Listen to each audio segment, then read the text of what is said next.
দিব আৰু অকণমান চেনি দিলে ভাল মানে চেনি দিলে মানে মাংসৰ কালাৰটো অলপ তাৰমানে আহে মানে এতিয়া ধৰণে এই ঢাকনিখন মাৰি দিছোঁ ইয়াতে এইটো গাইছে আটা দিওঁ আটা দিলে মানে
খাই চাম কেনে টেষ্টি সেইটো আপোনাক কৈ আছোঁ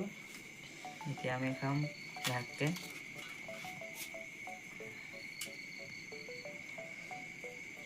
কিন্তু বহুত গৰম আছে মানে বহুত গৰম আছে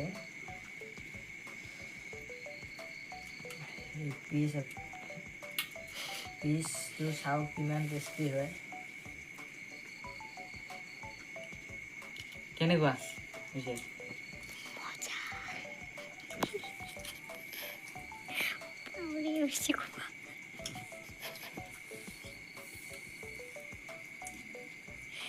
কেনেকুৱা মানে ছাৰ আমি মানে ভিডিঅ'টো বনোৱাৰ লগত আমিও ইউটিউবত চাইছিলোঁ টেষ্টটো ইউটিউবত যেনেকৈ কৈছিল সেনেকুৱা হৈছে নে নাই আমি সেইটোহে ট্ৰাই কৰিছিলোঁ তো মাটিৰ কলত আৰু বাঁহৰ চুঙাত এই দুটা টেষ্টটো অলপ বেলেগ বেলেগ কিন্তু যদি কেৰাহীত বনাই খোৱা যায় তাত চাই কিন্তু এই মাটিৰ কলহ বা হান্দি যি কয় আৰু বাঁহৰ চুঙা এই দুটা বস্তু ট্ৰাই কৰাটো মই বেটাৰ ভাল বুলি ভাবোঁ সেইকাৰণে ৰুটিৰ লগত খায়ো ভাল লাগিছে ভাতৰ লগত খায়ো ভাল লাগিব কিন্তু আমি চব্জি টাইপৰ বনাইছোঁ য'ত আমি ৰুটিৰ লগত খাম তো খাই মজা লাগিল আৰু নেমু দিব কিন্তু দেই নেমুটো দিলে বহুত টেষ্ট আহে থেংক ইউ তো এখেতে কোৱাৰ দৰেতো টেষ্টি হোৱা যেনে লাগিছে আমি লোকেল হিচাপে বনাইছোঁ এতিয়া কি বেছি আমি মছলা পাতি ইউজ কৰা নাই